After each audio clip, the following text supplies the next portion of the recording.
Hello everyone, আমি প্রিয়া। কেমন আছো তোমরা সবাই? আশা করি সবাই খুব ভালো আছো, আর আমিও ভালো আছি।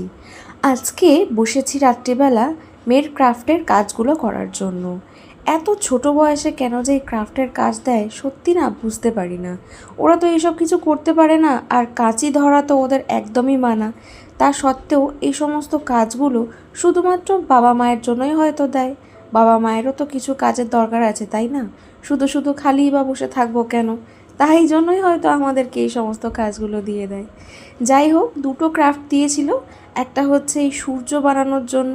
গরমে যে এই তাপ দিচ্ছে সূর্য, তাই জন্যই হয়তো সূর্য বানাতে দিয়েছে, যদি সূর্য মহাশয় একটু ঠান্ডা হয়ে যায়। আর দিয়েছে একটা আইসক্রিম তৈরি করতে, ওই যে আইসক্রিমকে ঠান্ডা হয়ে যাব। আর দেখো না, করতে বসে এইগুলো দেখলাম যে আটাটাই শেষ হয়ে গেছে। কী আর করা যাবে, এখন তো বাইরে আর বেরোতে পারবো না। সেই জন্য এইটাকে কাঁচি দিয়ে কেটে ফেললাম। ভিতরে যেটুকুনি আটা ছিল ভাবলাম যে হয়ে যাবে। মোটামুটি আমার সূর্যটা হয়েই এসেছে।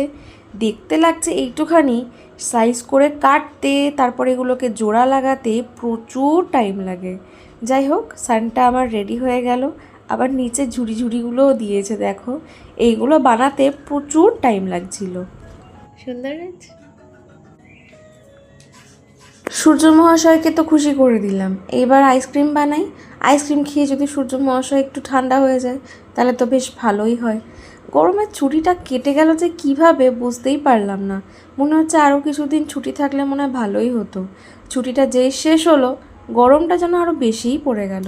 দেখো, আইসক্রিমটা খুব ইজি ছিল, তাড়াতাড়ি হয়ে গেছে, আর দেখতেও কি সুন্দর হয়েছে। কেমন হয়েছে খেতে? প্রায় 1.5 মাস পরেই স্কুলটা খুললো। তো সকালবেলায় তো স্কুল, সেই জন্য রাত্রিবেলায় ভাবলাম সব কিছু রেডি করে রেখে দিই, সকালে আর তাড়াহুড়ো করতে হবে না। এমনিই তো রান্নাবান্না ঘরের কাজ করতে তাড়াহুড়ো তো করতেই হয়, তার উপরে যদি এই সবগুলো করতে লেগে যাই তাহলে স্কুলে আর যেতে হবে না, অনেক লেট হয়ে যাবে। মোটামুটি আমার সব রেডি, এইবার করব ডিনার।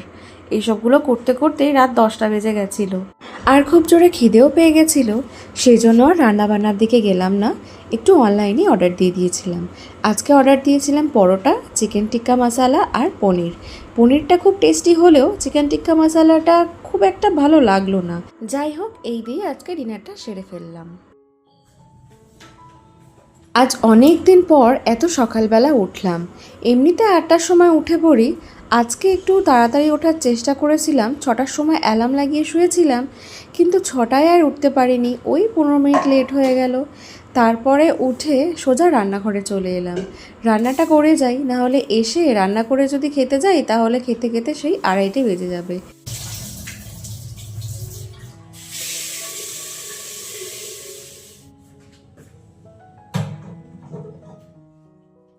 বসিয়ে দিলাম ভাত, আর ডালটাও এই পাশে বসিয়ে দেব। তারপরে আস্তে আস্তে অন্য কাজ করব, কারণ এই দুটো সিদ্ধ হতে তো অনেকটাই সময় লেগে যায়। সেই জন্য এই দুটো আগে বসিয়ে দিলাম। দিয়ে তারপর সবজিগুলো কিছুটা কালকে রাত্রিবেলা কেটে রেখেছিলাম, আর কিছুটা বাকি আছে, সেইটা আজকে সকালবেলা করে নেব। আজ এই সমস্ত কাজগুলো নিজে যখন করছি তখন ভাবছি যে আমরা যখন ছোট ছিলাম তখন তো মাও এই সমস্ত কাজগুলো করতো। এখন তো আমাদের কাছে অনেক সুযোগ সুবিধাই আছে। ফ্রিজ থাকলে যেমন সব কিছু বাজার করে এনে রেখে দিচ্ছি, তখন তো মায়েদের কাছে এই সমস্ত সুযোগও ছিল না। ফ্রিজ থাকতো না, সেই জন্য সকালে উঠে সমস্ত ঘরের কাজ সেরে বাজারে যেতে হতো। বাজার করে এনে তারপরে রান্নার পরে আমাদেরকে তুলে খাওয়াতো, স্কুলের জন্য রেডি করতো, এত কিছু কাজ। সেই সমস্ত আজকে আমাদের দিনে সত্যি অনেকটাই স্বস্তিই বলা যায়, কারণ ওয়াশিং মেশিন আছে আমাদের জন্য, ফ্রিজ আছে আমাদের জন্য। এই সমস্ত মায়েদের জন্য সত্যি কিছুই ছিল না। এই সমস্ত মায়েদেরকে সত্যি একবার করে সবাইকে ধন্যবাদ জানানো উচিত, যে আমাদের জন্য কত কিছু ত্যাগ জানিয়ে আমাদেরকে আজকে এই জায়গায় নিয়ে এসেছে। পড়াশোনা করিয়েছে, অনেক কিছু করিয়েছে, জীবনের পথ চলার রাস্তাটা মা বাবাই তো দেখায়, সেই জন্য সমস্ত বাবা মার প্রতি সম্মানটা একটা আলাদাই বেড়ে যায়। যখন আমি এই জায়গাতে এসেছি তখন আজ আমি বুঝতে পারছি, তখন যেন মনে হতো জাদুর মতো যেন সব কাজ কিভাবে যে হয়ে যায়।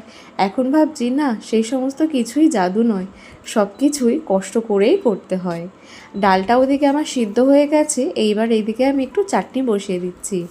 অনেক দিনই কাঁচা আমটা রাখা ছিল, করা হয়নি, সেই জন্য হালকা হালকা দেখো পেকেও গেছে। তবে চাটনিটা আজকে করেছিলাম, খারাপ হয়নি। একটুখানি সর্ষে ফোড়ন দিলাম আর 5 ফোড়ন আর একটু নুন দিয়ে ভালো করে ভেজে জল ঢেলে এটাকে ঢাকা দিয়ে রেখে দেব। আর যখন সিদ্ধ হয়ে আসবে তারপরে চিনি দেব। আগে যদি চিনি দিয়ে দিই তাহলে আমটা না সিদ্ধ হতে চায় না, সেই জন্য চিনিটা লাস্টেই দেব। চাটনিটা হয়েছিল বেশ দুর্দান্ত।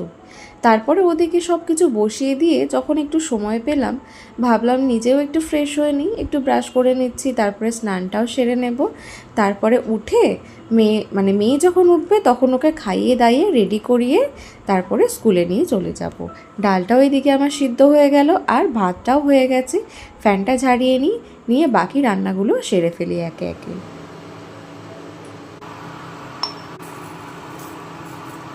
আমার ভিডিওটা দেখার জন্য তোমাদেরকে অসংখ্য ধন্যবাদ। আর যদি ভিডিওটা একটু ভালো লেগে থাকে তাহলে একটা লাইক করে দিও আর সাবস্ক্রাইব করে আমার পাশে থেকো। আর একটু কমেন্টে জানিও যে ভিডিওর কোন পার্টটা তোমাদের সবথেকে বেশি ভালো লেগেছে। এখানে আমি ভেজে নিচ্ছি কাঁকরোল ভাজছি আর একটু ভাজবো পটল। আর এদিকে দেখো আমটাও প্রায় সিদ্ধ হয়ে এসেছে, এইবার ওতে আমি চিনি দিয়ে দেবো।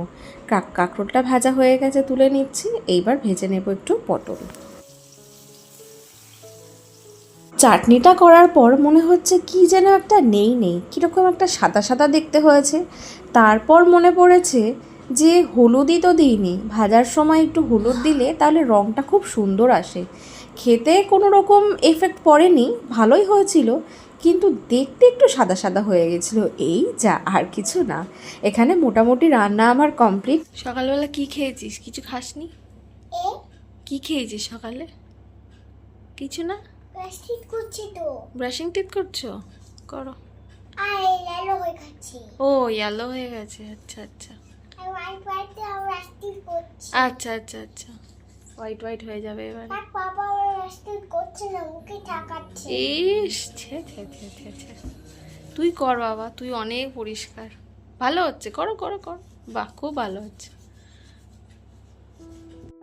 ওর এই মিষ্টি মিষ্টি আর পাকা পাকা কথা শুনতে যে কি ভালো লাগে। ওকে না একটু রাগিয়ে দিলে আরও একটু অনেক রকমের কথা বলে, শুনতে বেশ মজা লাগে। তারপর ওকে খাইয়ে দাইয়ে নিয়ে স্কুলে দিয়ে এলাম। দিয়ে তারপরে আমরা দুজনে একটু বাইকের শোরুমে এসেছিলাম, একটু টাইম পাস করার জন্য বলতে পারো। আর ওর একটু নেওয়ার ইচ্ছা ছিল একটা বুলেট, সেই জন্য বুলেট না কি গাড়ির ঠিক নাম আমি জানি না, তবে নিয়ে এসে আমাকে দেখাচ্ছিল। বেশ গাড়িগুলো দেখতে সুন্দর আর দামটাও সেই রকম সুন্দর। আর এই খেলনা বাইকটা আমার বেশ পছন্দ হয়েছে। ওকে বলছিলাম যখন আমরা নতুন ডেকোরেশন করব আমাদের ঘরে, এইরকম একটা বাইক এনে রাখবে, আমার খুব ভাল লাগে। এই বাইকগুলো দেখতে দেখো কি সুন্দর, নাম আমি একটারও জানি না, খালি আমি দেখছি কোনটা সুন্দর আর কোনটা কীরকম। এরপর চলে গেছিলাম আমরা ফার্নিচারের দোকানে। একটা ঘরে তো খাট এসেছে আর একটা ঘরে তো খাট কোনো জিনিসপত্রই আনা হয়নি, সেই জন্য ভাবলাম একটু দেখে আসি, পছন্দ করে আসি, দামে যদি পোষায় তাহলে নেব, না হলে নেব না, এই হলো কথা। এই সমস্ত জিনিস দেখে নিয়ে চলে গেলাম মেয়েকে আনতে। তারপরে বাড়ি পৌঁছালাম, দেখলাম যে একজন যাচ্ছিলেন যিনি কাগজ বিক্রি করেন, তো ওনাকে ডেকে বললাম যে কার্টুন যদি নেন তাহলে অনেক কিছু আছে, তাহলে আপনি একটু নিয়ে যান। বলতে উনি এসে এগুলোকে গুছিয়ে নিয়ে চলে গেল। ঘরটা আমার পুরো খালি হয়ে গেল। এইবারই ঘরটাকে ভালো করে পরিষ্কার করে নিলেই হয়ে যাবে। এরপর আমরা ফ্রেশ হয়ে দুপুরবেলা লাঞ্চ করে নিলাম। লাঞ্চে ছিল কাঁকরোল ভাজা, পটল ভাজা, ডাল, চাটনি আর মাছ ভাজা। মাছ ভাজাটা এসে করলাম, কারণ গরম গরম খেতে না মচমচে বেশ ভালো লাগে। এই আমাদের খুব সিম্পল লাঞ্চ। তাহলে ভিডিওটা আমি এখানে শেষ করছি। তোমরা সবাই সুস্থ থেকো, ভালো থেকো। আজ আসি, আবার আসবো একটা নতুন দিনে। টাটা।